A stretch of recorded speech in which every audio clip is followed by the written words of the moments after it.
हर्का साम्पाङज्यू पनि यति बेला कुमारी मन्दिरमा कुमारीको दर्शन गर्नको लागि यति बेला हर्का साम्पाङज्यू आइसक्नु भएको छ।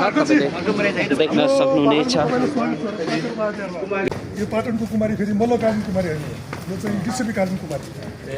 लिच्छवीको पालामा यो चाहिँ कुमारी हाम्रो त्यति बेला राजाले नै त्यो कुमारी बनाएको हो।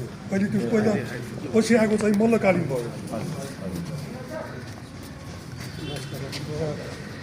मल्ल राजाहरूसँग जुड्या हो, यो लिच्छवीकालीन हो। यहाँ सरेको चाहिँ 400 वर्ष भयो यो मन्दिर यहाँ सरेको। यो चाहिँ पहिला त्यो तपाईँको कृष्ण मन्दिर अगाडि छ नि, त्यहाँ थियो। 1600 वर्ष अगाडिदेखि त्यहाँ थियो। पछि सिद्धि नरसिंह मल्लले चाहिँ आफ्नो दरबार विस्तारको क्रममा यसलाई चाहिँ यहाँ साथ दिएको। यो दरबारै हो पहिला, दरबारसँगैको बिहार हो। अनि कुमारी यता छ।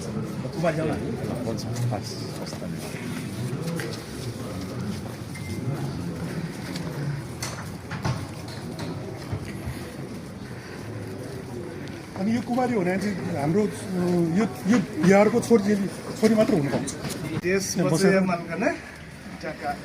हर्का साम्पाङज्यू कुमारी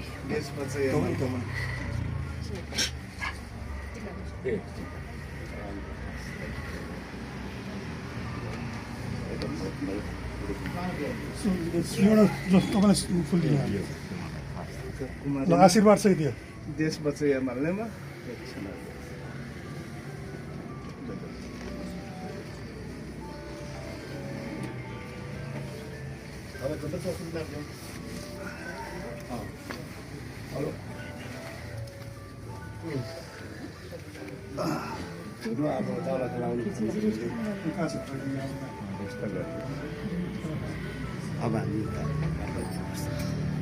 दर्शन कुमारीबाट दर्शन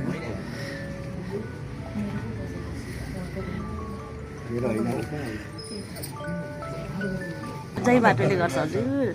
सबैजना मिल्नु पर्यो, सबैजनाले साथ सहयोग गर्नु पर्यो। संस्कृतिलाई बचाउनै आएको हामी होइन।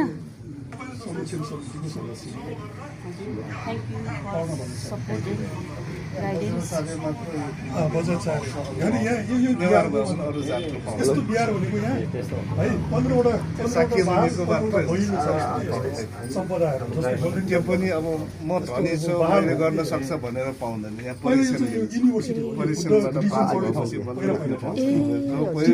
मेरो धन छ, मेरै छोरी राख्नुपर्छ, मेरो नाति त्यसको पनि इतिहास धेरै आक्रमण आयो नि त बुद्धिज्ममा।